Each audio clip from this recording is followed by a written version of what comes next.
Thanks everybody for joining I think it's the ninth colloquium talk here at Augusta University in Augusta, Georgia, in the United States. Um, this is the first time we've had it, online, but it's been, quite fun, and we've had lots of good, interesting talks. And today we're lucky to have Peter Hines here to give us a talk. And Peter received his PhD in 1998 from University of Wales, where he was working on categorical logic and algebraic models of linear logic under Mark Lawson, which is very related to my own research. It's exciting. And he has since been working in academic and industrial settings, where he is now currently an associate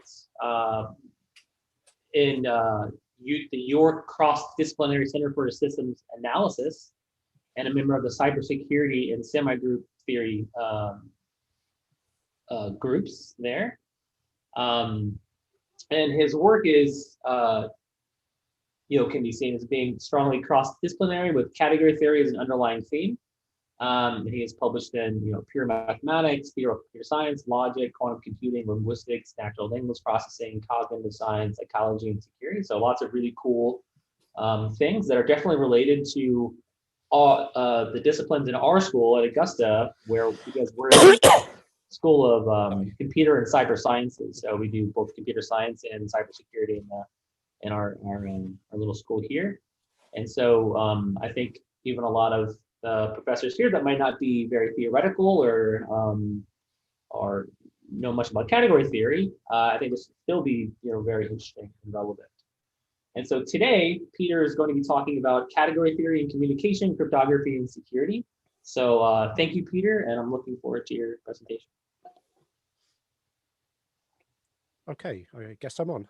So, hi folks, and thank you, Harley, for the invite. It's genuinely a pleasure to meet you and to give the talk today.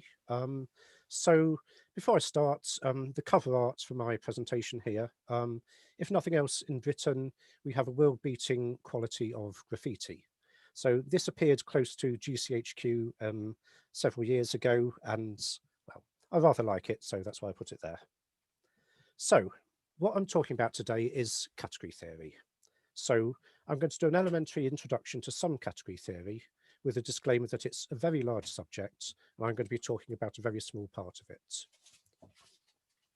So essentially, I want to talk about why it should be of interest in things like security, cryptography, and communication.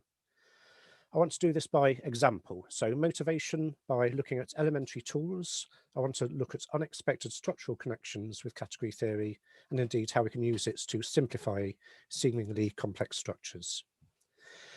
And I also have a dilemma, because I agreed to give a talk on an introduction to category theory, and I also know that there are some very, very, very good category theorists indeed come along to the talk. So it's going to be a talk of two halves.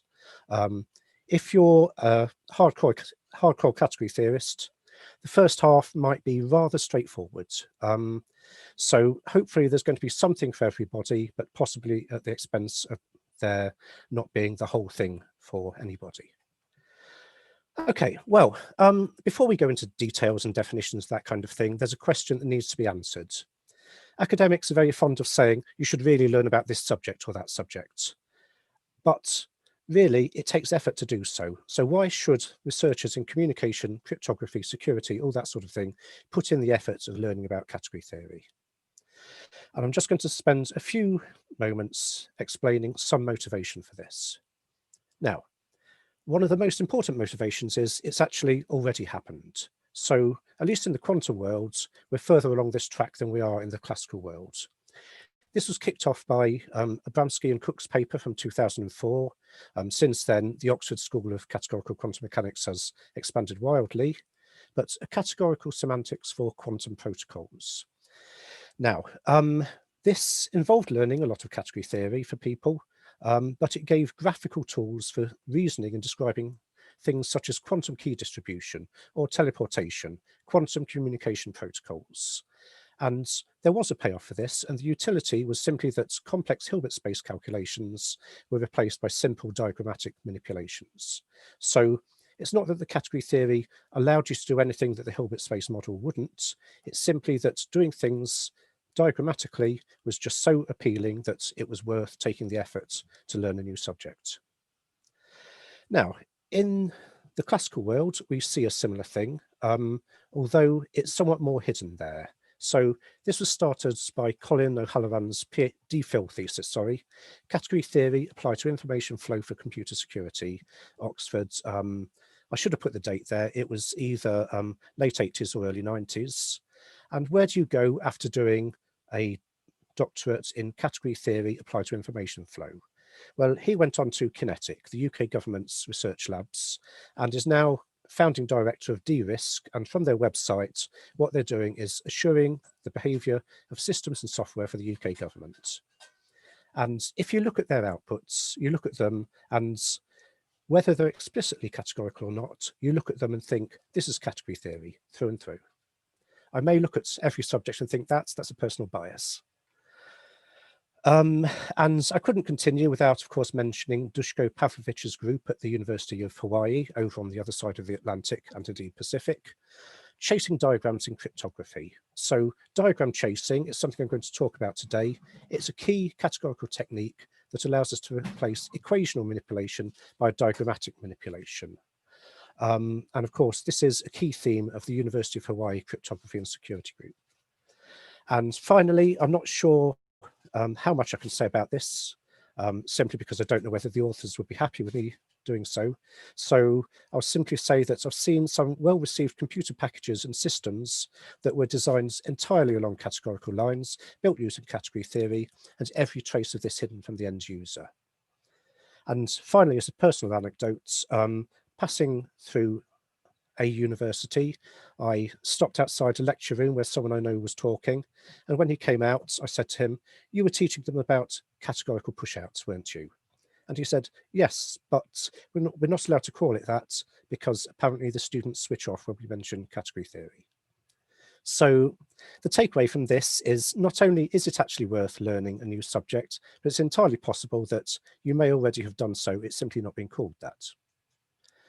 So, motivation. We want to make things simpler. We want to take equations and replace them by pictures. We want to replace algebraic manipulation by diagram chasing. And there's two distinct ways of doing this. So the quantum protocols people use string diagrams, originally from physics, Penrose, etc. The category theorists, other category theorists tend to use commuting diagrams, which are claimed as original to category theory, but Ulam has also stated that they were actually quite popular in Poland back in the 1930s. So possibly original to category theory.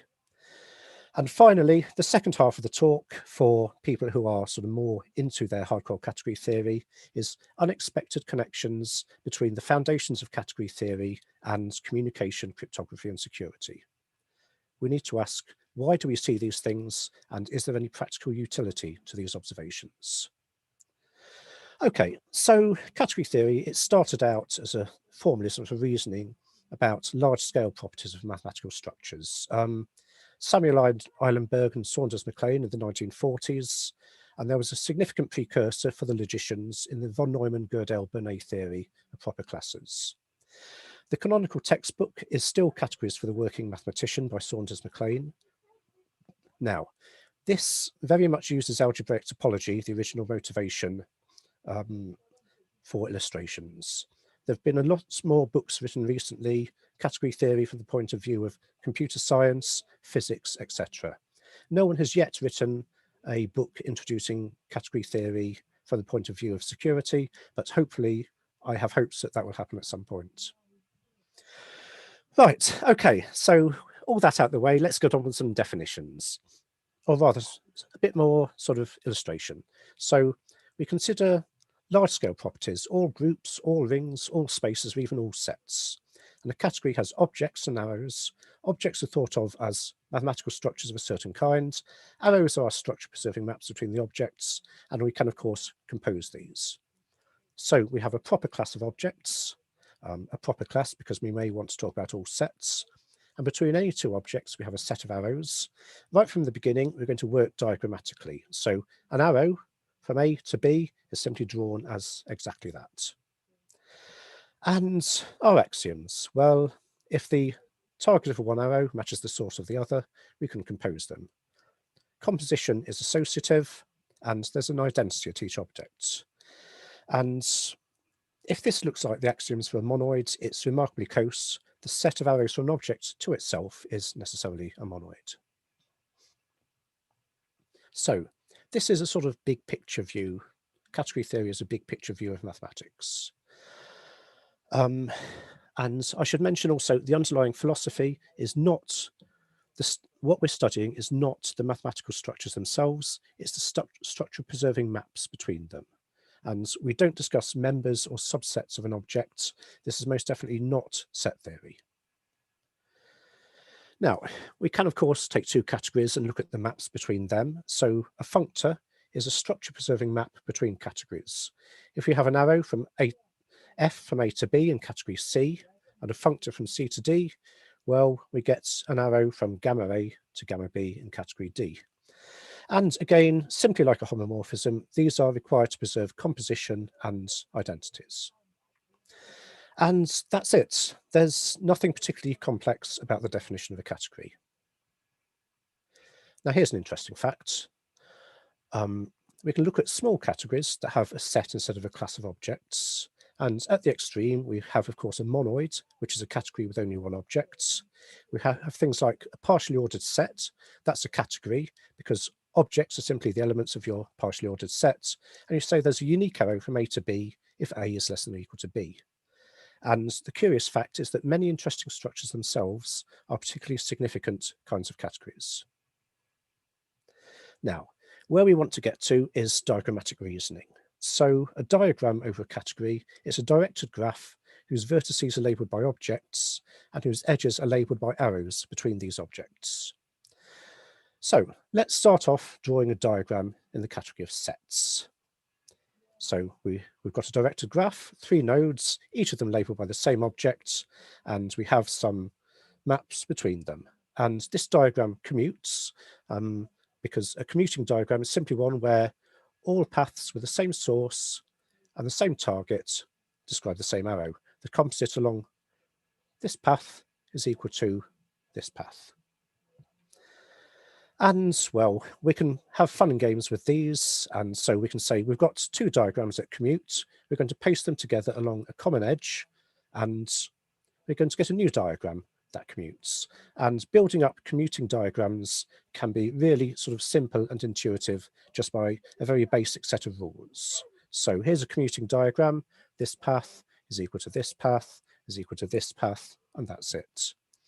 Now we could carry on doing this and we might end up drawing something like this and then suddenly realizing that instead of working in the category of sets and functions, it would actually be an awful lot better off working in the category of rings and homomorphisms. So it's not simply routine, it's an art form, but once you get the hang of it, it's an incredibly useful tool. So this is not a good diagram. I've got an alternative question though, which is how hard is it to decide whether a given diagram commutes? So let's say, again, we'll just work with sets and functions. In fact, our sole object will be the natural numbers and have some simple arithmetic bijections on the natural numbers. So it's sort of piecewise linear functions on the natural numbers. Looks kind of like the kind of thing you might see in the Collatz conjecture. It's not, but there may well be a connection. And here's a diagram. I can guarantee that this diagram commutes, but the question is, if you've got an arbitrary diagram over, say, this set of primitives, how difficult is it to decide whether it commutes? So, a couple of quick puzzles for the end of the talk. For people from a security background, would you be happy basing a protocol on the difficulty of deciding whether a diagram over these primitives commutes? And for the hardcore category theorists, quite simply, which diagram is this? And as a big clue, we have 5 edges. Okay, so what I'd like to go on to do is say we can express the algebraic core of communication protocols as commuting diagrams. So I'm going to start off with a general family of, a general prescription for building key sharing protocols. Commuting action key exchange, introduced in 2004 by Vladimir Spielrein and Gabriel Zapata. And well, many interesting protocols are special cases of this, and we're going to look at one particular example, which is the monoid theoretic version. And here it is. So the kind of thing that I think most people will be familiar with. We've got Alice and Bob, of course, and they're going to share a secret. This secret is going to be an element of a monoid. They both have large key pools that are guaranteed to pointwise commute with each other. So AB equals BA for everything selected from A and from B. And a fixed public root element of this monoid is chosen.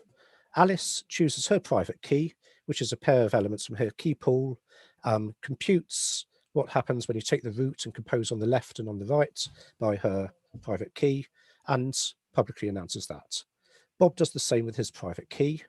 And then Alice takes Bob's public announcement and composes on the left and the right with her private key, and Bob does the same with Alice's announcement.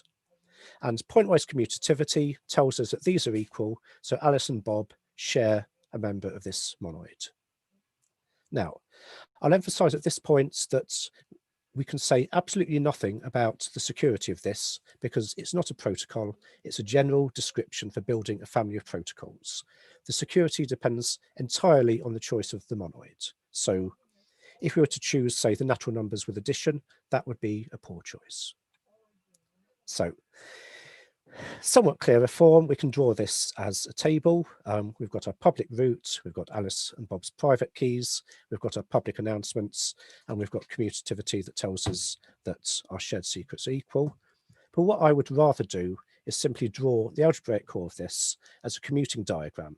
Now, remember that every monoid is a category with only one object. I'm going to draw the object simply as a black blob.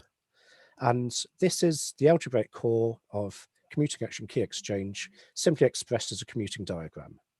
So first of all, this n square commutes because Alice and Bob's key pools commute with each other. Similarly for this end of the diagram.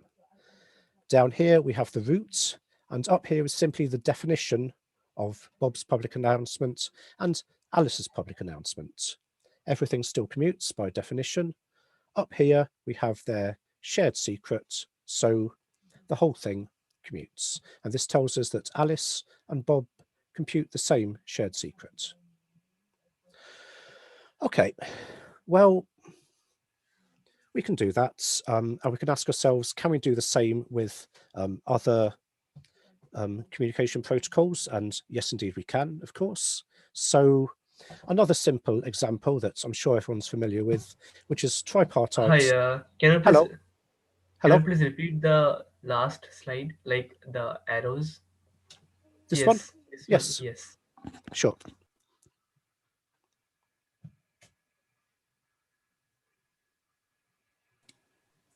So are the public announcements switched?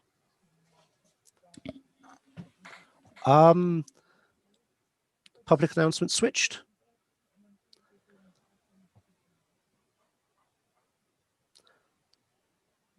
So this is Bob's public announcement by taking the root and composing on the left and the right by his pair of elements.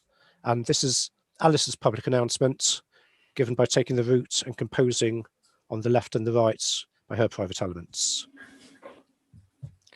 So the arrows in this diagram represent the composition operation? You're looking at the composites along paths, yes. Okay. So the key point is that if we take any two nodes and look at the paths between them, the composite along those paths is the same. So essentially, that's what it means to have a commuting diagram.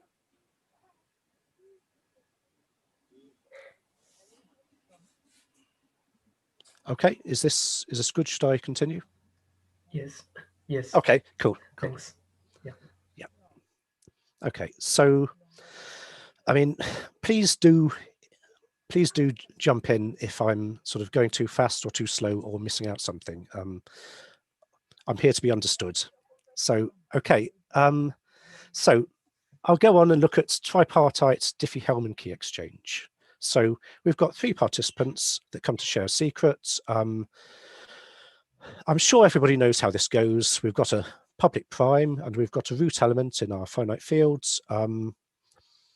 Alice, Bob and Carol have got their private keys and they're going to construct their shared secret. All 3 of them, of course, all 3 of them are required to do this, and we have an eavesdropper who can see all communications. So first of all, well, as I say, you know how this goes. They each take the root, raise it to the power of their private key and announce the result. So Alice takes Carol's announcement, raises that to her private key and announces the result. And similarly for Bob with Alice's announcement and Carol with Bob's announcement. So, and at this stage, they can calculate their shared secret. Alice looks at Carol's announcement and raises that to her private key. And simply because of the commutativity here, which everybody, of course, is familiar with, the shared secret is identical for all of them. Okay, well, let's have a category and draw this again as a categorical diagram. So the action takes place in a subcategory of sets and functions. We've got 2 objects. We've got ZP and we've got a singleton set. Now, I'll explain the reason for this singleton set in a moment. And the arrows we're going to look at, they're modular exponentiation, of course, and selecting an element. So if you want to select an element, this is actually an action that is performed. So you look at a function from a singleton set into ZP, and that precisely corresponds to selecting an element from ZP. And well, here's our underlying core identity. So the paths from here to here are the same no matter which route we take through the diagram. We want these equalities, but we want them applied to this root element. So we take our singleton, we select a particular element of it, and then the composite around here describes applying these operations to that particular element. And this is, of course, equivalent to selecting the particular shared secret. And the commutativity of this diagram, again, simply corresponds to the facts that they all arrive at the same shared secret. So something else we can add to this are the announcements, because after all, these are part of the protocol. They don't really add anything to the commutativity. We're simply filling in definitions. But at the top here, we see that these are the results of the first set of announcements. Down the bottom here, these are the results of the second set of announcements. And you can see how the result of these announcements is used to compute the shared secret. Well, as I say, it's an art form. It takes practice, but once you get used to it, turning algebraic identities into diagrams becomes something that a school-aged child can do. This is as verified by experiments, because there's no point having children if you don't experiment on them. So approximately 14 or so, I set them the problem. We've got 4 participants. They've each got a secret operation that they can perform, and well, they're all going to compute this shared secret. And can you give me the diagram that corresponds to this? Well, after a bit of thought and prompting, but it was them who came up with it, we ended up with this. So starting out at ZP, we can raise something to the power A, then D. Alternatively, we can raise it to the power D and then A. And similarly, raise it to the A, then B, or B, then A. And this is a computing diagram. And well, it's the algebraic core of 3 people, simply each constructing a shared secret between any 2 of them. Now, what didn't happen was getting the public announcements as well on this diagram. And that was simply and rather unfortunately because 3 dimensions isn't enough to do so. So here's our announcements filled into the diagram as well. And well, I rather like this diagram at least. So we could sit here and do this all day. We can draw pictures for the algebra behind communication protocols. But what I'd like to do now is be slightly more serious and ask, do they have anything in common? Is there any structure that they share between them? This is a more sort of category theoretical question, and the low-hanging fruit is, of course, that the underlying graph is acyclic, at least for protocols that we expect to terminate. And, well, I'm also going to claim that they've got more fundamental properties in common, but we only see this when we bring the participants into the picture. So that's precisely what I'd like to do. I'd like to bring in some information about the participants into these diagrams. And this is going to take a bit more category theory, but it's still very basic category theory. So if we've got 2 categories, we can of course form their product category, whose objects are ordered pairs of objects from C and an object from D. And arrows, well, these are simply an arrow from AX to BY is an ordered pair of arrows, one from A to B and the other from X to Y.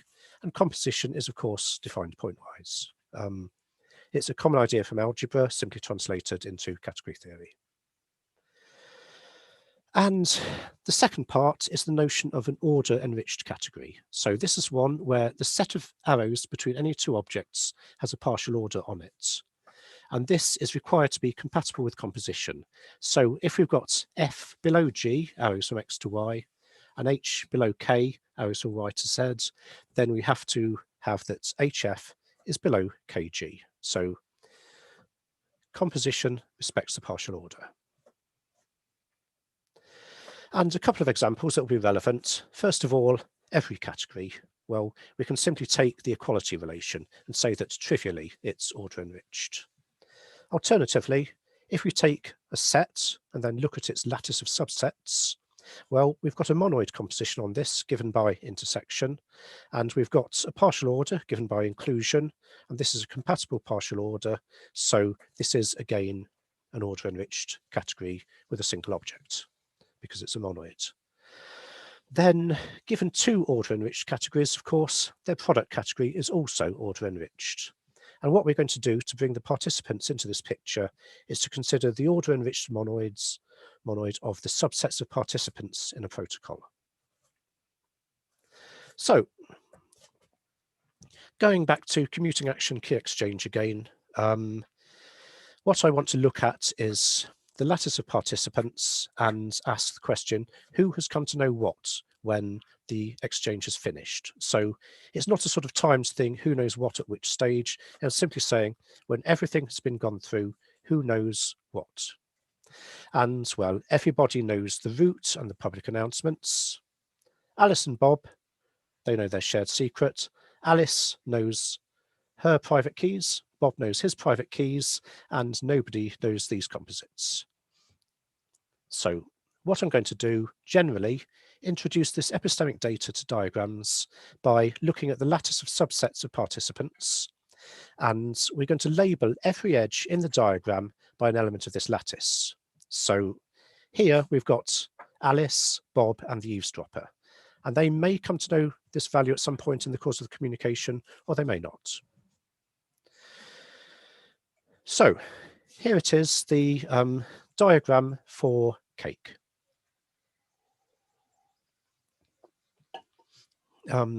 This is a diagram in the product category of the monoid and the monoid of participants. And we're going to ask the question, does this diagram commute? Well, no, it doesn't. And at this point, I have to claim to be a computer scientist because I'm going to say this isn't a bug, it's a feature. So the reasons why it fails to commute are actually highly significant. So let's take this diagram again and look at the places where it fails to commute. Which particular cells here, for which cells does commutativity fail? Okay, here's the first part. Bob takes the root, which is known by everybody, composes it left and right with his private key.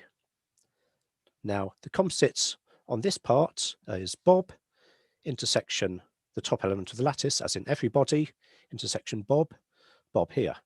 Okay, so this is where Bob computes this thing and keeps quiet about it. And this, because we have the top element of the lattice here, is where Bob computes this and then tells the whole world the result.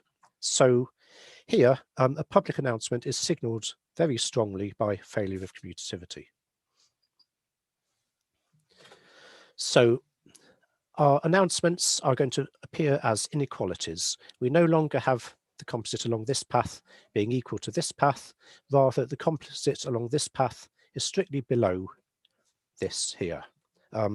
This is, again, a standard categorical notion. It comes from the theory of two categories, where we don't just have objects and arrows, but we can have arrows between arrows, etc., etc. But it's a kind of article of faith that you don't teach category theory and two category theory on the same day. So here's another section of the CAPE protocol. We've again got failure of commutativity, but this time no announcements have taken place. Along the top here, this label here is Alice and Bob. Now along here, the composite here, the label is Alice, and the composite along here, the label is Bob. And here, commutativity fails. The composite along here is below here, and the composite along here is again strictly below here, because Alice and Bob have got distinct routes to calculating their shared secret. So I'm going to make a more formal definition and say that this is what we're looking for. A diagram satisfies a condition that I call the information flow ordering, when if we've got an edge and a path, so an edge, a path of length 1, and a path length 1 or more between two nodes, we have this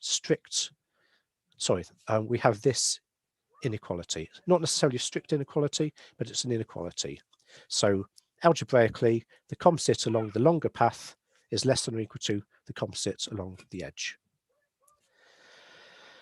And I'm going to claim this as the structure that all these diagrams for protocols will satisfy. And the motivation for this is simply, if they don't satisfy this, something has gone very badly wrong indeed. So we've failed to account for the result of some announcements. We've missed calculating the route to calculating a certain value. But I would like to emphasize this is all about information flow, and it's nothing to do with the difficulty of solving problems. It's simply about accounting for all possible information flow through the diagram. So let's take a general look at things. And let's say we've got an edge here, and we've got a path here, and our condition simply says that everyone who is in each of these different subsets of participants, well, they know all of these different values, therefore they can calculate their composite. If we don't have this condition, we're missing out on that. We're missing someone who can actually calculate this composite. So every individual in this intersection knows every one of these arrows along this path and therefore can calculate the composite. Alternatively, if we've got a bunch of different paths between the same two nodes, well, everyone who is in this subset of participants can perform this or calculate this, albeit in different ways via different paths through the diagram. So the set of all participants who can calculate this value, well, it's got to contain each one of these. So again, we have our edge path information flow ordering condition here. And next, what can we do with this? So it's nice to identify structure that we believe that all of our diagrams and protocols will satisfy, but really we want to move on to actually performing calculations, actual diagram chasing with this kind of thing. So what I'm going to claim is it's useful for dealing with partial information where we've got descriptions of communications, but we don't have the full details.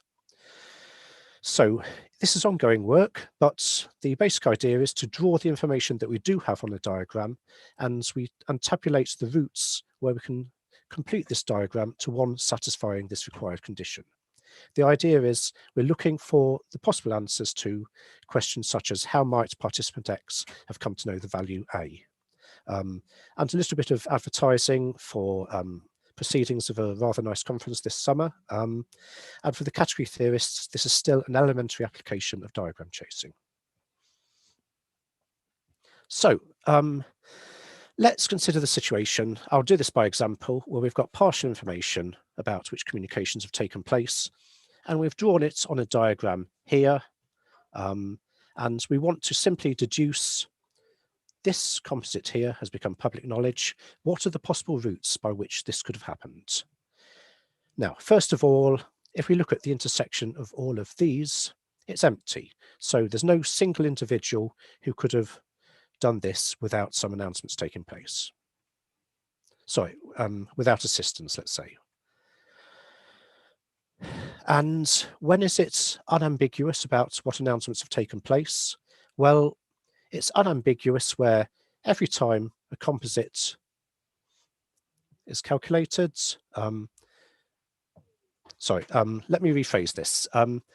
It's unambiguous where every time we have a non-identity cell, we can decompose it into composites of cells that are identities and cells that aren't identities, as in this composite is strictly beneath this, but it only consists of 3 edges. So here we can calculate the intersection and know unambiguously who made the announcement that led to the label on this edge.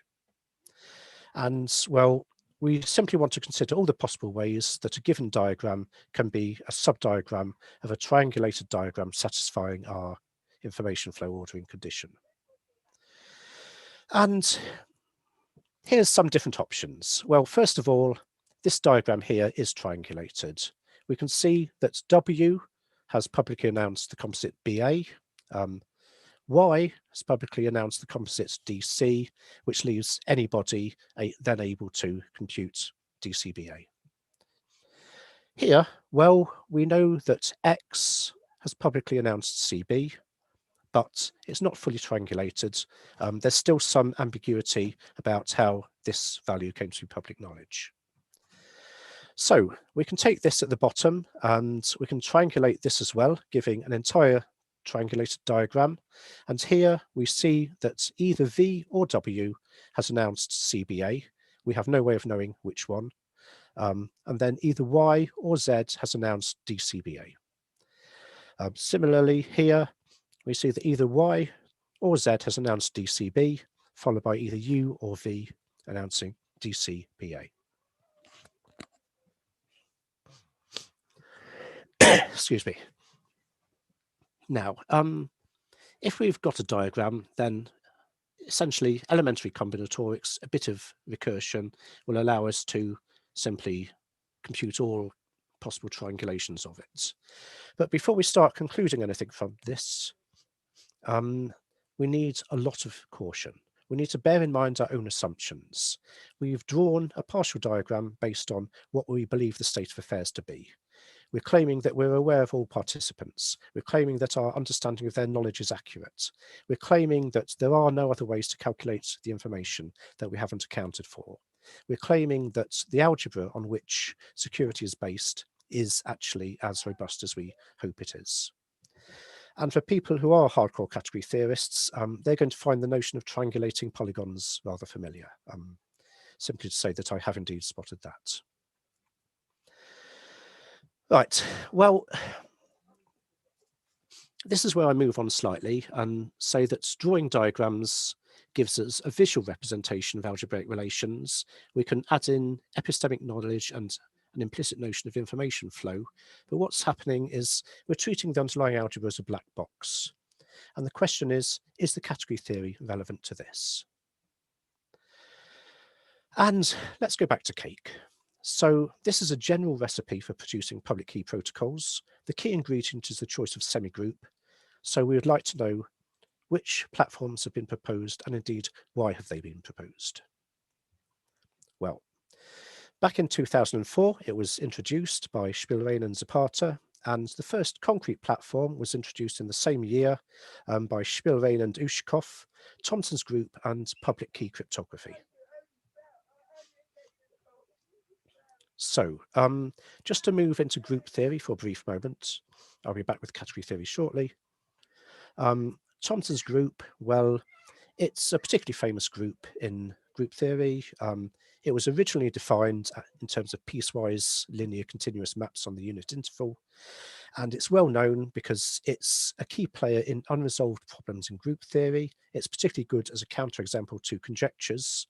And if anyone wants a presentation in terms of generators and relations, we have a standard countably infinite set of generators and a rather neat relation between them based on conjugation. Okay. Now, the nice thing about this is that Spielrein and Ushakov didn't just select this group, but they explained the reasons why they chose it.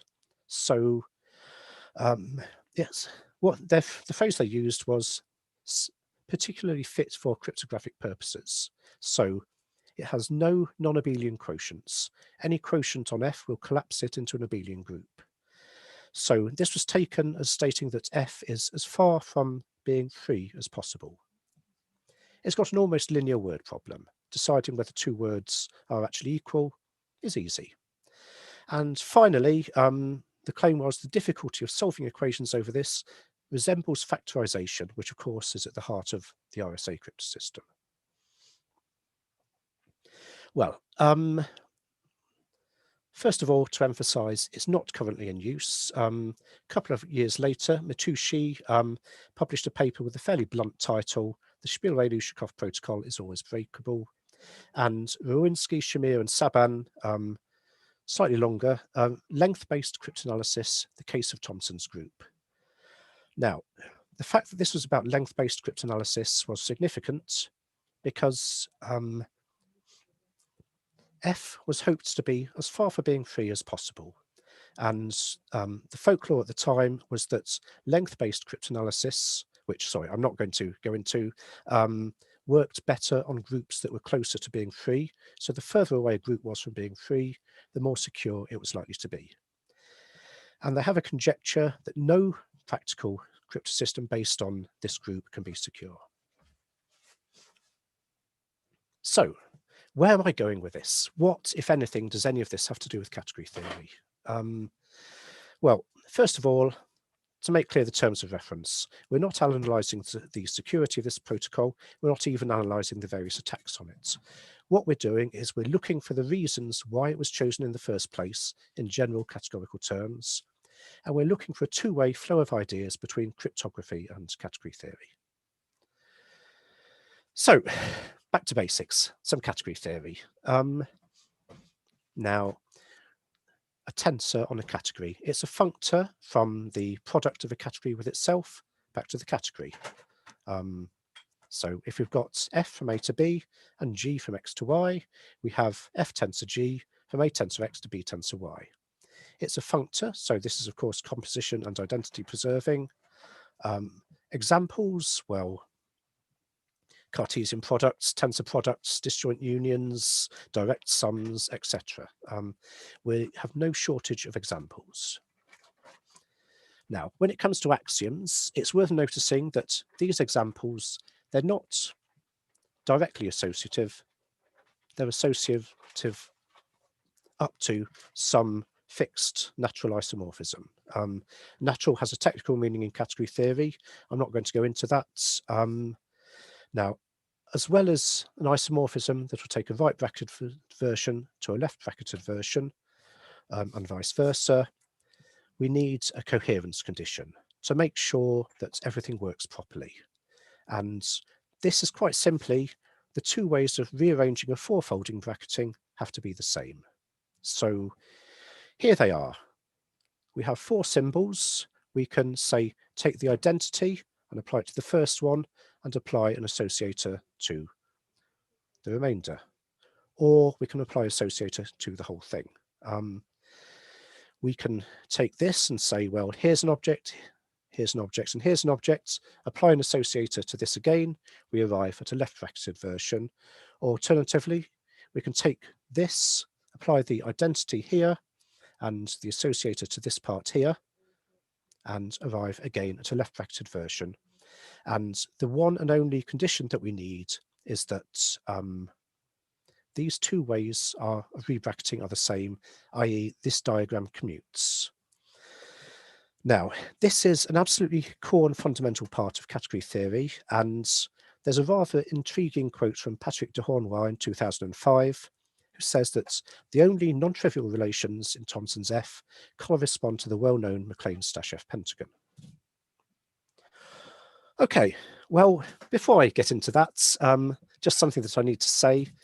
The most famous theorem in category theory is undoubtedly Maclane's coherence theorem, which says every category with a tensor is equivalent to one with a strict tensor. That is, where your associator is actually the identity. Now, the precise meaning of equivalent is subtle here, so I'm not going to get into that. But simply to say that this is the core of a lot of category theory. Now, I'm sure at the moment there are various category theorists shouting at the screen that I've forgotten something. So here it is. The notion of a unit object or a tensor, well, it's one where for every object we've got natural isomorphisms, x tensor I is isomorphic to x, etc. These are the kind of trivial elements of your category, the singleton or the empty set, depending on whether you're taking product or disjoint union, the one-dimensional vector space, the trivial group, etc. Now, the usual approach is to say that we require a monoidal category, these are called, to have one of these. We're going to say we will not necessarily assume their existence. This is less common than the standard approach to tensors in category theory, but there is a well-published and well-established justification for doing so. And a couple of key results about the units. So Maclane, the endomorphism monoid, the monoid of arrows from a unit object to itself, it's kind of degenerate. It's abelian, and the composition coincides with the tensor. And a slightly more recent result of mine, if we've got a tensor on a monoid, it's strictly associative if and only if the unique object of the monoid is a unit for this tensor. So combined with the standard result, this would tell us that the monoid would be abelian, and it may well have a tensor, but it would simply be the same thing as the composition. Okay, well, that's the end of the technical interlude anyway. So two notions that are core to Maclane's theorem, category theory generally. The notion of a canonical arrow for associativity, which is one built up using identities, associators, and the tensor, and a canonical diagram, which is a diagram simply where all the labels are canonical arrows. And back to Thompson's group, because, well, quite a lot of people have spotted this in one way or another. Now, I think it's actually uncountably infinitely many, because every time I present a list of it, someone presents me with another name that I don't have on the list. It feels like there's a diagonalization argument going on, but essentially a large number of people have spotted pretty much the same thing. Even Thompson himself, back in 1971, was observing something about associativity laws. Kenneth Brown gave a group homomorphism on F that is associative up to isomorphism. Mark Lawson, this is an interesting one because he gave a presentation of F in terms of other algebraic primitives. And what is not mentioned in the paper at all is that these are actually canonical associativity isomorphisms, despite the fact that both he and I had used these things as categorical associators in the past. And speaking with him about that, this seems to be down to the peculiarities of the refereeing process. Patrick de Hornoy, the quote I mentioned earlier, he really nailed it. Matt Bryn noted coherence theorems and Thompson's group F. And finally, Marcello Fiore and Tom Leinster in 2010. This needs some translating, but essentially, up to a categorical equivalence, they prove precisely the same result. So here is the result. I'm most definitely not going to claim it's original to me, given how many people have noticed it. If we've got a monoid with a tensor, and we've got an associator for this? Well, these elements are associator, identity tensor the associator, identity tensor that, etc., etc., etc. These precisely give all canonical associativity arrows, and they also give the presentation, the infinite presentation of Thompson's group F that I mentioned earlier. So, Thompson's group F, it is the group of associators for a categorical tensor. And this means that the diagrams that we've been drawing for the Spielrein-Ushakov protocol are commuting canonical diagrams in the sense of Maclane's coherence theorem. These are what Maclane's coherence theorem is about. They're the building blocks of it. They're the bread and butter of one of the most fundamental theorems in category theory. Okay, well, the question is, what does this tell us? It's a rather startling observation, but let's compare with the motivation that Spielrein and Ushakov had for choosing F in the first place. Well, first of all, F has no non-abelian quotients. A quotient would mean an identification of associators, which will identify distinct bracketings, which will cause a collapse to the unit object. But the interpretation of this then looks very different. The idea was the group would be as far from being free as possible. That may well be the case, but when you consider it not as a group, but as a monoid with a tensor, it's the free monogenic monoid with a tensor. In fact, it's the only one. Now, at one point, I made the statement that looking for complexity in something that combined free and monogenic was possibly not the best place to start, but I was corrected shortly afterwards by someone suggesting that I looked at the free algebraic structure with a binary operation that distributes over itself, the sort of thing that's found in knot theory, and things can indeed get quite complicated quite rapidly. Okay, well, let's move on, because one of the key properties required is highly categorical. What about the others? Here's one. It resembles the factorization problem, which is at the heart of RSA. So the question, can there really be a connection between number theory and categorical coherence? Well, here we need to move back and start looking at some logic. Not in terms of logic, but simply in terms of some operations that are used. So Jean-Yves Girard, French logician, inventor of linear logic, a somewhat intricate representation of it back from 1998. And interestingly enough, we can take two bijections on the natural numbers, and this is what he would call their conjunction. So F tensor G applied to N. Well, if N is even, you divide by 2, you apply F and you double the result. If N is odd, you subtract 1, divide by 2, apply G, double the result, and add 1. So what's going on is, if it's even, you map the even numbers to the whole of the natural numbers, apply F, and map back again. If it's odd, you do the same. You map the odd numbers to the whole of the natural numbers, apply G, and map back again. And anyone who's ever worked in categorical logic will say that you expect models of conjunction to be tensors. Indeed they are. Now, this was part of my PhD thesis and studied in category theoretic terms, semigroup theoretic terms by myself and Mark Lawson from 1998 onwards. It's a tensor on the group of bijections, the symmetric group on the natural numbers. It's identical up to a scaling factor to Brown's tensor on his representation of F. And it's one of a large family of similar tensors, and finally, it can't be strictly associative. And here's the associativity isomorphism.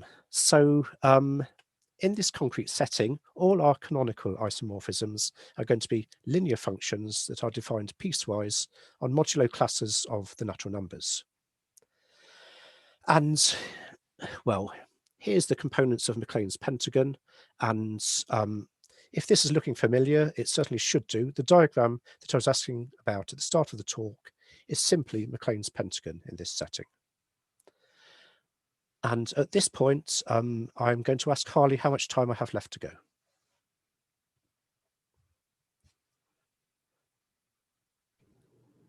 You have, usually we end around 2, but if you want to go 10 minutes longer, it's okay. Okay. I'll go slightly longer, but not for long. Yeah, that's fine. Yeah, no worries. Okay, cool. Okay, so we can put this in a general setting and say that the more general result is that any bijection from the disjoint union of the natural numbers with itself, equivalently, any dissection of the natural numbers into 2 infinite subsets determines a distinct tensor. The same applies for any bijection from the Cartesian product of the natural numbers with itself to the natural numbers. So I'm sure everybody knows the parable of Hilbert's Hotel. That's precisely where this is coming from. And each one of these tensors is going to determine a distinct representation of Thompson's group F simply as functions on the natural numbers. So there's uncountably infinitely many different tensors on the symmetric group on N, and therefore uncountably infinitely many distinct representations of F. And the question is, are any of these related to the functions that we see in RSA? Now, given that there's uncountably infinitely many of them, I'm not going to say for definite, but I would say that I've simply looked at the operations used in RSA from the point of view of categorical coherence and coherence for associativity, I mean, and asked, do I see any similarity whatsoever? And the conjecture here is simply no. So we have these things. We have arithmetic functions split up by modulo classes, but I think that the connection, there is no actual connection, sorry, with the functions used in RSA. And finally, back to our motivation from cryptography again, there exists an almost linear algorithm for the word problem on F. And of course, the word problem for a monoid is a special case of deciding commutativity of a canonical diagram. And the question in category theory is, how may we decide whether a canonical diagram commutes? And I'm going to make the claim here that it's actually simple. It's a straightforward application of Robinson's unification algorithm from theoretical and practical computer science. Now, I'm not going to justify that claim. The algorithm is presented in the remaining slides of the talk. I'm not going to go through them all, simply because at that stage we will be getting into some fairly deep category theory. So at this point, I'm going to skip through to the end. There's our algorithm, and step back a bit and summarize things. And as a summary, at one point, the cryptographers inadvertently proposed basing protocols on what was a really fundamental core notion of category theory, which is canonical diagrams for associativity, coherence for a tensor. And we've seen there's an interesting interplay of notions from cryptography and categorical coherence. And I should also add linear logic and geometry of interaction to this mix. And this is going to leave us with the big question. The big question is simply, was this a remarkable coincidence, or is this part of a larger pattern? Now, I know what I think the answer to this is, but I'm very interested in knowing other people's opinion as well. Coincidence, yes or no? And I think I'm sort of spot on the time, so I'm going to finish there. Thank you very much, everybody who's still with me.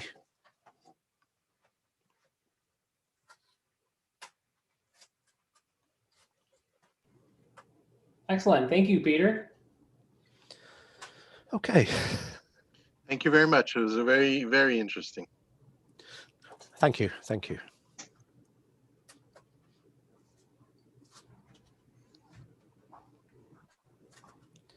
Does anyone have any questions for Peter before we end?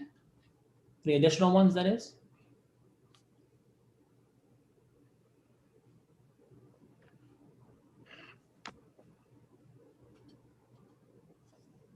All right, great. Yeah, thanks again, Peter. Okay, well, was, super good and interesting. We had a decent number of people on YouTube as well, so yeah. Okay, well, thanks everyone for listening, and hopefully there was something for everybody, if not the whole thing. So, Yeah. okay. Thank Okay, you. Thank you very cheers much. then. Cheers. Yeah. Thank you. Cheers. Thank you. Okay. Okay. Bye then, and